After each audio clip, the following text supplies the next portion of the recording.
Welcome to Unsolved Chronicles. यह channel उन कहानियों के लिए है जहां सवाल तो मिलते हैं लेकिन जवाब आज भी अधूरे हैं। अक्सर कहा जाता है कि कुलधारा एक कर्स्ड गांव है।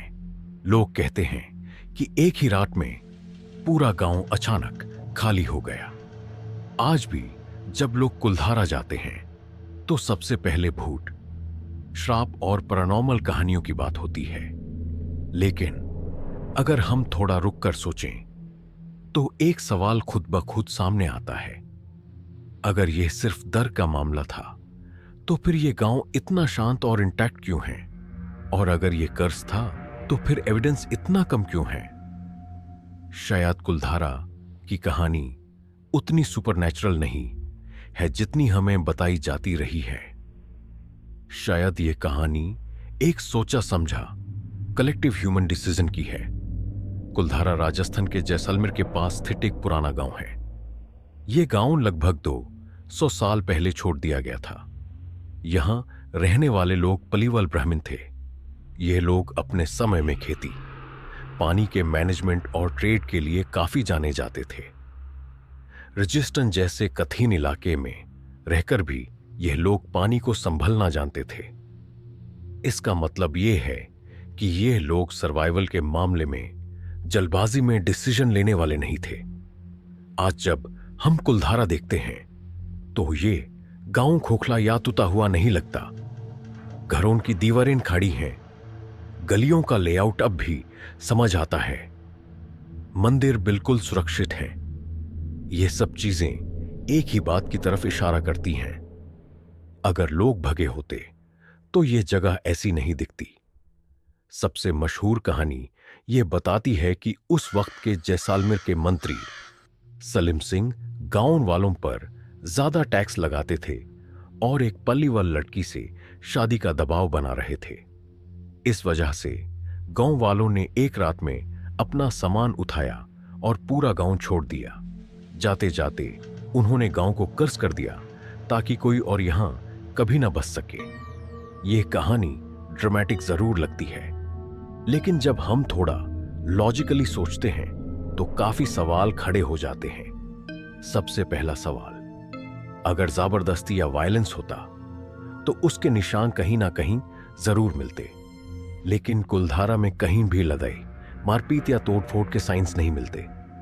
दूसरा सवाल, अगर एक रात में कुछ बुरा हुआ होता तो कम से कम किसी घर से लाश या हड्डी मिलती। आज तक ऐसा कुछ भी नहीं मिला। तीसरा और सबसे इंपॉर्टेंट सवाल, मंदिर बिल्कुल साफ क्यों है? इंडिया के गांव में जब भी कोई हंगामा या अटैक होता है, मंदिर अक्सर टारगेट बनते हैं। यहां ऐसा कुछ भी नहीं हुआ। ये तीनों ऑब्जर्वेशंस एक ही कंक्लूजन की तरफ ले जाती हैं। कुलधारा पैनिक में नहीं छोड़ा गया। यह एक ऑर्डरली प्लान्ड एग्जिट था। अब थोड़ा हिस्ट्री की तरफ चलते हैं। उस दौर का राजस्थान आज के जैसे स्टेबल नहीं था। सूखा, पानी की कमी और हैवी टैक्सेशन बहुत कॉमन बात थी। पलीवल ब्राह्मण लोग हिस्ट्री में पहले भी एक जगह से दूसरी जगह माइग्रेट कर चुके थे। रिकॉर्ड्स ये बताते हैं कि उसी टाइम पीरियड में जैसलमेर के आसपास गए और गांव भी धीरे धीरे खाली हुए। लेकिन उन गांव के साथ कोई पैरानॉर्मल कहानी नहीं जुड़ी, सिर्फ कुलधारा के साथ जुड़ी। यहीं पर एक इंटरेस्टिंग पॉइंट सामने आता है। अगर माइग्रेशन नॉर्मल थी तो कुलधारा ही इतना फेमस क्यों हो गया? हो सकता है कर्ज की कहानी एक सिंबॉलिक वार्निंग थी।